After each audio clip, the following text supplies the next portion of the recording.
Hi guys, আমি আজকের একটু ব্লগটা অন্য ফরম্যাটে করছি। নর্মালি আমি ল্যান্ডস্কেপে লং ভিডিওসগুলো দিই, কিন্তু আমি আজকের দেখছি যে এখন সবাই পোর্ট্রেট মোডে লং ফরম্যাট ভিডিও দিচ্ছে। তো আমিও ভাবলাম চলো দিয়ে দেখি কেমন আমি রেসপন্স পাই। তো তোমরা যদি এই ফরম্যাটে লং ভিডিও চাও তো আমাকে জানিও।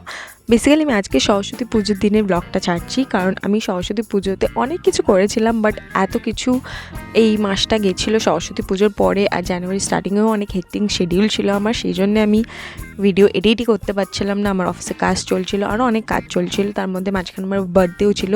বার্থডে ভিডিওটাও চলে আসবে তাড়াতাড়ি, তো ততক্ষণ তোমরা এই সরস্বতী পুজোর ব্লগটা এনজয় করো।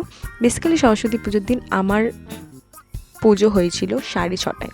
আমাদের বাড়িতে ব্রাহ্মণ ঠাকুর 6:30টায় চলে এসেছিলো, কারণ 6:30টায় ভোরবেলা আমাদের পুজো হয়ে গেছিলো। তারপরে বেলা হয়ে গেলে ঠাকুরমশাই পাওয়া যায় না, তো সকাল সকাল অঞ্জলি দিয়ে খেয়ে দিয়ে ঘুমিয়ে পড়ছিলাম। তারপরে ঘুম থেকে উঠে আমি একটু কচুরি খেয়ে আমি সেজে গুজে বেরিয়ে গেছিলাম। এটা হচ্ছে আমার বাড়ির পাশে একটা ঠাকুর, খুবই মিষ্টি হয়েছিল। আমার ঠাকুরটা এত পছন্দ লেগেছে, আর এত সুদিং, এত সুন্দর করে সাজিয়েছে, এটা ভিডিওটা আমাকে দিতেই হতো। তারপরে আমি সেজে গুজে চলে গেছি আমার বন্ধুদের সাথে ঘুরতে। কোথায় গেছিলাম এরপরেই দেখতে পারবে, তার আগে মন ভরে ঠাকুরটাকে দেখে নাও। ঠাকুরটা জাস্ট এত এত এত মিষ্টি ছিল, মানে কিছু বলার নেই। আমার অসাধারণ মিষ্টি ছিল, আমার ফেভারিট ঠাকুর ছিল এটা।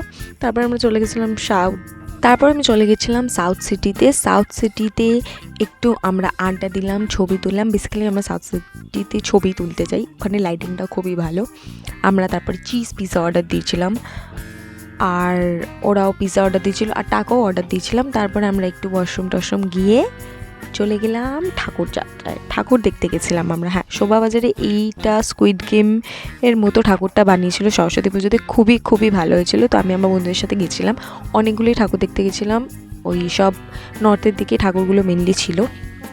এটা একটা প্যান্ডেল ছিল, আর অনেকগুলো প্যান্ডেল ছিল। তার মধ্যে এইটা আর একটা প্লাস্টিক দিয়ে প্যান্ডেল বানিয়েছিল, সব প্লাস্টিকের বাটি বটল এগুলো দিয়ে। ওটা একটা পুরনো বাড়ির মধ্যে ঠাকুরটা দিয়েছিল, তো ওইটার ব্যাকগ্রাউন্ডটা হিসেবেই ঠাকুরটা খুব সুন্দর হয়ে গেছিলো। মানে সামনের ডেকোরেশনটা মেনলি করেছে, আর ঠাকুরের ব্যাকগ্রাউন্ডে কিছু করতেই হয়নি, পুরনো বাড়িটাই হচ্ছিল ডেকোরেশন। তো তোমরা দেখে নাও, এটা হচ্ছে আমরা সেকেন্ড ঠাকুর দেখতে গেছিলাম। আর আশেপাশে অনেক ছোট ঠাকুর ছিল, সেগুলো দেখেছিলাম। কিন্তু এই ঠাকুরটার অ্যাস্থেটিকটা খুবই সুন্দর আর খুবই মিষ্টি ছিল। তোমরা দেখো কতটা মিষ্টি দেখতে লাগছে, আর খুবই সুন্দর ছিল। আমার পার্সোনালি খুব ভালো লেগেছে ঠাকুরটা। আমার সবকটা ঠাকুরই ভালো, ঠাকুর তো মানে অসাধারণই হয়, কিন্তু লুকগুলো খুব ভালো আসছিলো। আমার অ্যাকচুয়ালি সাদার মধ্যে অ্যাস্থেটিক লুকগুলো বেশি ভালো লাগে। তারপরে এর পাশেই একটা ছোট প্যান্ডেল ছিল, ওখানে এই ঠাকুরটা ছিল। দেন আমরা চলে গেছিলাম টালা প্রত্যয়। হ্যাঁ, টালা প্রত্যয় দুর্গাপুজোতে কী প্যান্ডেল বানিয়েছিল আমি বুঝতে পারিনি, কিন্তু সরস্বতী প্যান্ডেলটা খুব সুন্দর হয়েছিল। যদি তোমরা গিয়ে থাকো তো অবশ্যই আমাকে কমেন্টে জানাবে যে তোমরাও গেছিলে সরস্বতী পুজোতে ঠাকুর দেখতে টালা প্রত্যয়তে।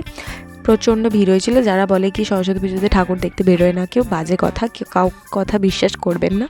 আমি গেছিলাম, প্রচণ্ড ভিড় ছিল, মানে not like Durga Puja, but ভিড় ছিল। তোমরা তাড়াতাড়ি দেখে বেরিয়ে আসতে পারবে। অ্যান্ড দিস ইজ দ্য ঠাকুর, খুব মিষ্টি, খুবই সুন্দর দেখতে হয়েছিল। আমার খুবই ভালো লেগেছে ঠাকুরটা। একটা খুবই সবকটা ঠাকুরই এবারে যেগুলো দেখেছি খুব একটা অ্যাস্থেটিক ব্যাপার আছে, মানে আমি বলে বোঝাতে পারবো না। তোমরা যদি কেউ সরস্বতী পুজোতে প্যান্ডেল দেখতে বেরিয়ে থাকো তো অবশ্যই করে আমাকে জানাবে। তারপরে আমি আর একটা ঠাকুর দেখেছিলাম, দেন বাড়ি চলে এসেছিলাম। বাড়িতে ফেরার আগে আমার একটা অন্য জায়গায় যাওয়ার কথা ছিল, কিন্তু যেহেতু আমি ঠাকুরের প্যান্ডেল দেখে ফিরতে লেট হয়ে গেছিলো, তো সেহেতু কিছু করার নেই, আমি ক্লাবে যেতে পারিনি। এবারে আমি গেলেই ঝাড় খাবো। তো যাই হোক, এই হচ্ছে আমার পুজো, সরস্বতী পুজো কেটেছিল। এই স্কুইড গেমে ঠাকুরটার কাছে একটা ছোট্ট ঠাকুর ছিল কোলের মধ্যে, ওটাও খুব সুন্দর ছিল। তো এরকম করেই গেছে আমার সরস্বতী পুজো। আশা করছি তোমাদের সরস্বতী পুজোটাও খুব ভালো গেছে। যদি ভালো গিয়ে থাকে তাহলে অবশ্যই করে আমাকে কমেন্টে জানিও। অ্যান্ড আজকের জন্য এখানে, যদি তোমাদের ভিডিওটা ভালো লেগে থাকে তাহলে অবশ্যই করে সাবস্ক্রাইব করবে, লাইক করবে, শেয়ার করবে, আর জানাতে ভুলবে না যে কী টাইপের ভিডিও দেখতে চাও। See you.